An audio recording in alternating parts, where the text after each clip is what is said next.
നമസ്കാരം. മലയാളി വാർത്തയിലേക്ക് സ്വാഗതം. എന്നും പോകുന്നത് പോലെ ജോലി ആവശ്യത്തിനായിട്ട് പബ്ലിക് ബസ് യാത്ര തിരഞ്ഞെടുക്കുന്ന കോഴിക്കോട് സ്വദേശി ദീപക് ബസ്സിലെ തിക്കിലും തിരക്കിലും പെട്ട് ആ യാത്ര അവസാനിക്കുമ്പോൾ ഒരിക്കലും അയാൾ പ്രതീക്ഷിച്ചിട്ടില്ല മനസമാധാനത്തോടെയുള്ള ജീവിതത്തിന്റെ അവസാന മണിക്കൂറുകളിലേക്കാണ് താൻ നടക്കുന്നത് എന്ന്. നിങ്ങൾക്ക് ഈ മാനിനെ അറിയാമോ എന്നുള്ള ചോദ്യം ഈ ഒരൊറ്റ ടൈറ്റിലൂടെ സോഷ്യൽ മീഡിയയിൽ പങ്കുവച്ച ഒരു വീഡിയോയാണ്.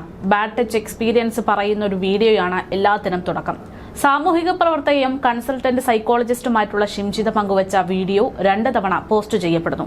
ആദ്യം ചെയ്ത വീഡിയോ ഒക്കെ അതിന് റീച്ച് കുറവായതുകൊണ്ട് അത് രണ്ടാമതായിട്ട് വീണ്ടും പോസ്റ്റ് ചെയ്യുകയാണ്. വീഡിയോ പ്രചരിച്ചതോടെ അപമാനം താങ്ങാനാകാതെ ഒരു കുടുംബത്തിന്റെ അത്താണിയായ അച്ഛനും അമ്മയ്ക്കും ഏക മകനായിട്ടുള്ള ദീപക് സ്വന്തം ജീവനൊടുക്കുകയാണ്. എന്തായാലും സമൂഹ മാധ്യമങ്ങളിൽ ഇപ്പോൾ ഏറ്റവും കൂടുതൽ ചർച്ച ചെയ്യപ്പെടുന്നത് ദീപക് നിരപരാധിയാണ് എന്ന തരത്തിലും ഈ പറയുന്ന ഷിംജിത ചെയ്തത് വലിയ തെറ്റാണ് എന്ന തരത്തിലുമുള്ള വാദപ്രതിവാദങ്ങളാണ്. അതുകൊണ്ട് അതവിടെ നിൽക്കട്ടെ. ഇവിടെ ഇത്തരത്തിലൊരു സംഭവം ഉണ്ടായതോടെ ചില ആളുകളെ എടുത്തു പറയേണ്ടുന്ന ഒരു സാഹചര്യത്തിലേക്കാണ് കാര്യങ്ങൾ പോയിക്കൊണ്ടിരിക്കുന്നത്. പ്രത്യേകിച്ച് ഫെമിനിസം പറഞ്ഞുകൊണ്ട് രംഗത്തേക്ക് വരുന്ന ചില നിലപാട് മാറ്റുന്ന ആളുകളെ കുറിച്ച്. ഇതിലേറ്റവും കൂടുതൽ ആളുകൾ ഇപ്പോൾ ചൂണ്ടിക്കാണിക്കുന്നത് ശ്രീലക്ഷ്മി അറക്കൽ എന്ന് പറയുന്ന പെൺകുട്ടിയുടെ നിലപാട് തന്നെയാണ്. ആക്ടിവിസ്റ്റായ ശ്രീലക്ഷ്മി പലപ്പോഴും നിലപാട് അറിയിച്ചുകൊണ്ട് ഒന്ന് പറയാൻ മടിക്കുന്ന പല കാര്യങ്ങളിലും നിലപാട് അറിയിച്ചുകൊണ്ട് രംഗത്തേക്ക് വരികയും വലിയ രീതിയിൽ സോഷ്യൽ മീഡിയ പ്രാധാന്യം ഉണ്ടാകുന്ന തരത്തിലേക്ക് കണ്ടന്റുകൾ കൊടുക്കുകയും ചെയ്യുന്ന ഒരാളാണ്. കഴിഞ്ഞ ദിവസം ഇതുമായി ബന്ധപ്പെട്ട് പ്രതികരണങ്ങൾ നടത്താൻ തയ്യാറാണോ എന്ന് ചോദിച്ചപ്പോൾ താൻ തിരക്കിലാണ് എന്ന് പറഞ്ഞ ശ്രീലക്ഷ്മി സമൂഹ മാധ്യമങ്ങളുടെ നിരന്തരമായിട്ട് ഈ വിഷയത്തിൽ അഭിപ്രായങ്ങൾ പറഞ്ഞ് രംഗത്തേക്ക് വരുന്നുണ്ട്. ഈ ആരോപണ വിധേയമായിട്ടുള്ള അല്ലെങ്കിൽ ദീപകിന്റെ മരണത്തിന് കാരണക്കാരി എന്ന് പറയുന്ന ഷിംജിതയെ ഒപ്പം ചേർത്ത് പിടിച്ചുകൊണ്ടാണ് ശ്രീലക്ഷ്മി രംഗത്തേക്ക് വരുന്നത്. ഒരു യുവതി മറ്റൊരു യുവതിക്ക് പൂർണ്ണമായിട്ടുള്ള പിന്തുണ നൽകുന്നത്, പ്രത്യേകിച്ച് ഇത്തരത്തിലൊരു പ്രതിസന്ധി ഘട്ടത്തിൽ പിന്തുണ നൽകുന്നതിനെ അത് നമുക്കൊന്നും പറയാൻ പറ്റില്ല. എങ്കിൽ പോലും ഇവിടെ ശ്രീലക്ഷ്മിയുടെ നിലപാടുകളെയാണ് ചോദ്യം ചെയ്യപ്പെടേണ്ടി വരുന്നത്. അതായത് ശ്രീലക്ഷ്മി ഷിംജിതയെ സപ്പോർട്ട് ചെയ്യാൻ വേണ്ടി രംഗത്തേക്ക് എത്തുമ്പോൾ ആദ്യമായി പറയുന്ന ഒരു വാക്കുണ്ട്, അയാൾ മരിച്ചത് നന്നായി. ഇത്രയും കാലം ഇവിടെയുള്ള ആളുകൾ പീഡിപ്പിക്കപ്പെടുമ്പോൾ അവിടെ പെൺകുട്ടികളാണ് മരണത്തിന് കീഴടങ്ങേണ്ടി വരുന്നത്. ഇത്രയും കാലം ഇരയാകപ്പെട്ട പെൺകുട്ടികൾ മരണപ്പെടുമ്പോൾ ഇനിയെങ്കിലും പുരുഷന്മാർ ഇത്തരത്തിൽ മരണപ്പെടട്ടെ എന്നുള്ള തരത്തിലൊരു പരാമർശം നടത്തുകയാണ് ഈ പറയുന്ന ശ്രീലക്ഷ്മി. അവിടെയാണ് ഏറ്റവും വലിയ പ്രശ്നമുള്ളത്. അതായത് ശ്രീലക്ഷ്മി ഒരേ വിഷയത്തിൽ 2 നിലപാട് അറിയിച്ചിരിക്കുന്നു എന്നുള്ളതാണ്. ഓർത്തു നോക്കണം. കുറച്ചു കാലങ്ങൾക്ക് മുമ്പ് വേടൻ എന്ന് പറയുന്ന ഒരു റാപ്പർക്കെതിരെ അതിഗുരുതരമായിട്ടുള്ള ആരോപണങ്ങൾ ഉന്നയിച്ചുകൊണ്ട് നിരവധി പെൺകുട്ടികൾ രംഗത്തേക്ക് വരുന്ന സമയം, ആ സമയത്ത് അന്ന് വേടനെതിരെ വലിയ രീതിയിലുള്ള ആക്ഷേപങ്ങളും ആരോപണങ്ങളും ഒക്കെ ഉണ്ടായ സമയത്ത് അന്ന് വേടനെ ഒപ്പം ചേർത്ത് പിടിച്ച ഒരാളാണ് ശ്രീലക്ഷ്മി. അന്ന് ശ്രീലക്ഷ്മി പറഞ്ഞൊരു കാര്യമുണ്ട്, വേടനെ പോലെയുള്ള ആളുകളെ ക്രൂശിക്കപ്പെടുകയാണ് എന്നുള്ളത്. അന്ന് പറഞ്ഞ അതേ ക്രൂശിക്കപ്പെടലാണ് ഇന്ന് ഈ ദീപകിന് സംഭവിച്ചത് എന്നത് എന്തുകൊണ്ടാണ് ശ്രീലക്ഷ്മി മറക്കുന്നത് എന്നുള്ളതാണ് ചോദ്യം. അതായത് ഇഷ്ടക്കാർക്ക് വേണ്ടി തന്റെ നിലപാടും തന്റെ ഫെമിനിസ ഐഡിയോളജിയും മാറ്റാനുള്ള സാഹചര്യമുണ്ട് എന്ന് വ്യക്തമാക്കുകയാണ് ശ്രീലക്ഷ്മി. എന്തായാലും ശ്രീലക്ഷ്മിയുടെ നിലപാടുകൾ ഇപ്പോൾ സമൂഹ മാധ്യമങ്ങളിൽ ഒന്നടങ്കം ചോദ്യം ചെയ്യപ്പെടുകയാണ്. അവസരത്തിനൊത്ത് നിലപാട് മാറ്റി വേണ്ടപ്പെട്ടവരെ വെളുപ്പിക്കാൻ ശ്രമിക്കുന്ന ഒരു കൂട്ടം മനുഷ്യർ അല്ലെങ്കിൽ ഒരു കൂട്ടം ഫെമിനിസ്റ്റ് ടീമുകൾ ഈ സംഭവത്തിലൂടെ പുറത്തേക്ക് അവരുടെ മുഖം കൃത്യമായി വന്നിട്ടുണ്ട് എന്നുള്ളതാണ് അത്തരം വിമർശനങ്ങളിൽ പ്രധാനപ്പെട്ട ഒന്ന്. അപമാനിച്ചു കൊന്നവൾക്ക് ഐക്യദാർഢ്യം പ്രഖ്യാപിച്ച് മരണപ്പെട്ടവന്റെ പച്ചമാംസം ഭക്ഷിക്കാൻ കൊന്നവളേക്കാൾ ആവേശത്തിൽ വിഷം തുപ്പുന്ന അർക്കലിനെ പോലുള്ള നിരവധി ആളുകളാണ് രംഗത്തേക്ക് വന്നിരിക്കുന്നത് എന്നതടക്കമുള്ള വലിയ രീതിയിലുള്ള പ്രതിഷേധങ്ങളും ഇതോടുകൂടെ തന്നെ രംഗത്തേക്ക് ചൂണ്ടിക്കാണിച്ചുകൊണ്ട് പലരും പ്രതികരണവുമായിട്ട് രംഗത്ത് വരികയാണ് എന്നുള്ളതാണ്. നമുക്കറിയാം വേടന്റെ എതിരെ ഉണ്ടായിട്ടുള്ള ലൈംഗികാരോപണ പരാതികൾ, അത് കോടതിയിൽ ചെന്നപ്പോൾ ഉണ്ടായിട്ടുള്ള വിമർശനങ്ങൾ, അതൊക്കെ തന്നെ അന്ന് ശ്രീലക്ഷ്മി വേടനെ സപ്പോർട്ട് ചെയ്തുകൊണ്ട് ഒരു പോസ്റ്റ് പങ്കുവച്ചിരുന്നു. വേടനൊപ്പം നിൽക്കുന്ന ഒരു പോസ്റ്റ് ആയിരുന്നു അത്. അന്ന് അവർ പങ്കുവച്ച പോസ്റ്റിൽ പറയുന്നത് ഇങ്ങനെ, ഇത് വേടൻ എന്റെ വീട്ടിൽ ഇന്ന് വന്ന ദിവസം എടുത്ത ഒരു ചിത്രമാണ്. എനിക്ക് വർഷങ്ങളായി വേടൻ എന്ന വ്യക്തിയെ അറിയാം. ഇതുപോലൊരു ജെന്യുവൻ സോൾ ഞാൻ കണ്ടിട്ടില്ല. വേടന്റെ ജാമ്യം പരിഗണിക്കുന്ന അന്ന് തന്നെ കൃത്യമായി 2 യുവതികൾ വീണ്ടും പരാതി കൊടുത്തിട്ടുണ്ടെങ്കിൽ ഈ കേസിന്റെ ഉള്ളിൽ കൃത്യമായ ഗൂഢാലോചനയുണ്ട് എന്ന് നമുക്ക് മനസ്സിലാക്കാമെന്നാണ് അന്ന് ശ്രീലക്ഷ്മി കുറിച്ചത്. വേടൻ ഇനി പൊളിറ്റിക്സ് പറയരുത്, വേടൻ ഇനി പാടരുത്, ഇനി പുതിയ പിള്ളേർ ഒരിക്കലും അംബേദ്കർ ശശിധരനെ കുറിച്ചോ അയ്യങ്കാളിയെ കുറിച്ചോ അറിയരുത്. ഇനി ഒരു വേടൻ ഉണ്ടായി വരരുത്. ഇതാണ് കൃത്യമായിട്ടുള്ള അജണ്ട. ഈ അജണ്ടയ്ക്ക് ഞാൻ ഒരിക്കലും കൂട്ടുനിൽക്കില്ല. ഈ അജണ്ടയ്ക്ക് കൂട്ടുനിൽക്കുന്നവർ സ്വന്തം രാജ്യത്തിനും ജനങ്ങൾക്കും വേണ്ടി പാടിയ ഒരാളെയാണ് ഇല്ലാതാക്കാൻ കൂട്ടുനിൽക്കുന്നത് എന്ന് അന്ന് ശ്രീലക്ഷ്മി കുറിച്ചു. നിങ്ങൾക്ക് വേണ്ടി ഇനി ആരെങ്കിലും ശബ്ദിക്കാൻ തയ്യാറാകുമോ? നിങ്ങൾക്ക് വേണ്ടി ശബ്ദിച്ച ഒരാളെയാണ് ഇല്ലാതെയാക്കാൻ മൗനമായി നിങ്ങൾ കൂട്ടുനിൽക്കുന്നത് എന്നും സംഘപരിവാറിന്റെ ദുഷിച്ച കാലത്ത് എതിർ ശബ്ദങ്ങളെ ഇല്ലാതാക്കാൻ അവർ പല നാടകങ്ങളും ഇറക്കുമെന്നും അങ്ങനെ ഒരു നാടകമാണ് ഇത് എന്നും എനിക്ക് നന്നായി മനസ്സിലായെന്ന് ശ്രീലക്ഷ്മി അന്ന് വേടന് വേണ്ടി സംസാരിച്ചു. പെണ്ണുങ്ങളെ ഇറക്കിയുള്ള കേസാകുമ്പോൾ ആരും കൂടെ നിൽക്കില്ല എന്നും ഇതിന്റെ പുറകിലുള്ളവർക്ക് കൃത്യമായിട്ട് അറിയാമെന്നും അതുകൊണ്ട് ഒരിക്കലും വേടനെ ഞാൻ തള്ളിപ്പറയില്ല എന്നുമാണ് അന്ന് ശ്രീലക്ഷ്മി കുറിച്ചത്. ഇന്നിവിടെ ഷിംജിതയുടെ കാര്യത്തിലേക്ക് വരുമ്പോൾ ഷിംജിതയ്ക്കൊപ്പം നിൽക്കുകയാണ് ശ്രീലക്ഷ്മി. അപ്പോൾ എന്തുകൊണ്ടാണ് ഇത്തരത്തിൽ വ്യത്യസ്തമായ നിലപാട് എന്നുള്ളതാണ് ജനങ്ങൾ ചോദിക്കുന്നത്.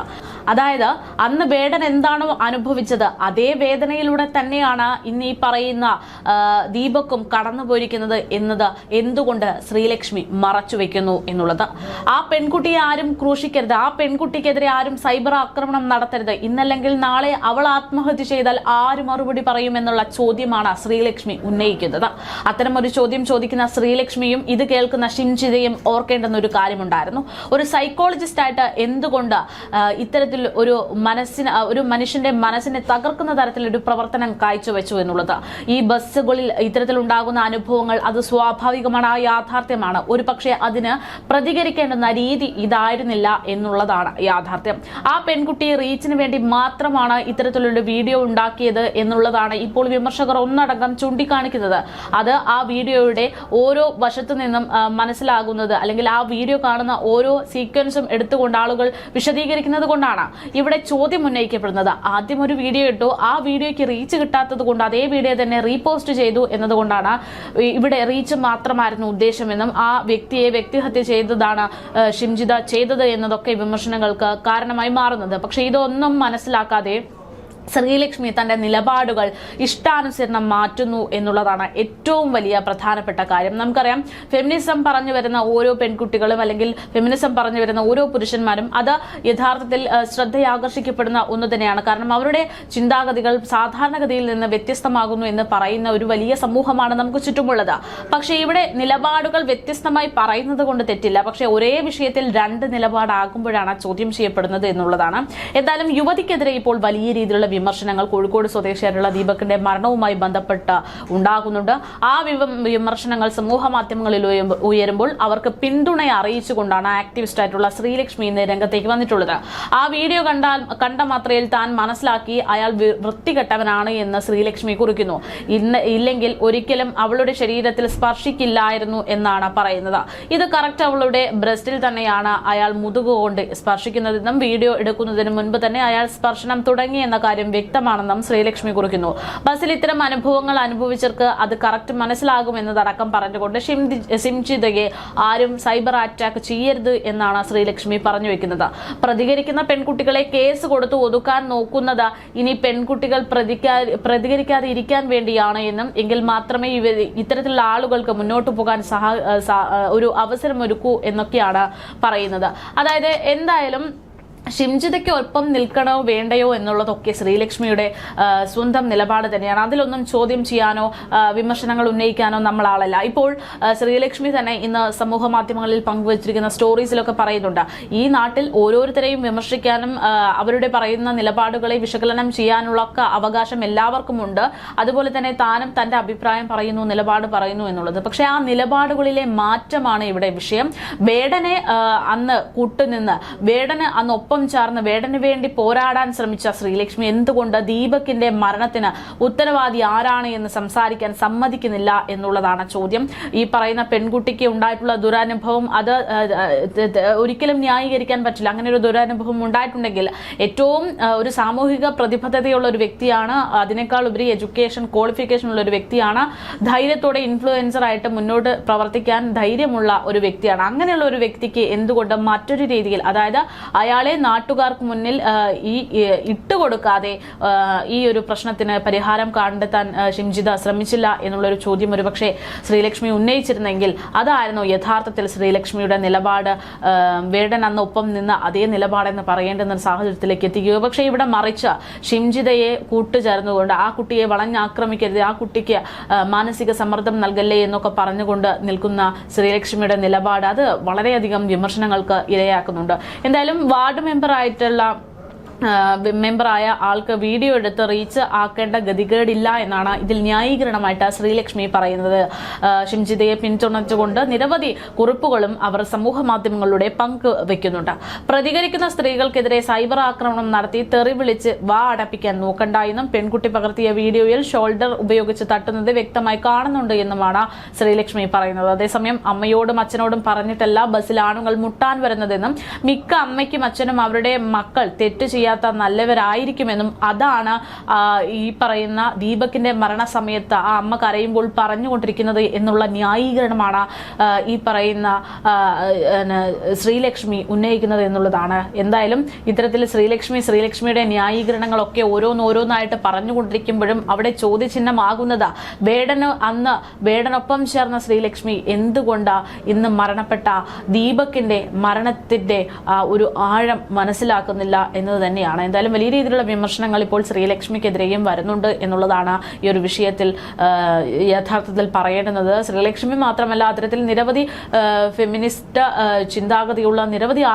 ആളുകൾക്കെതിരെയും ഇപ്പോൾ സമൂഹ മാധ്യമങ്ങളിൽ സൈബർ ഇടങ്ങളിലൊക്കെ വലിയ വിമർശനങ്ങൾ ഏറ്റുകൊണ്ടിരിക്കുകയാണ് എന്നുള്ളതാണ്.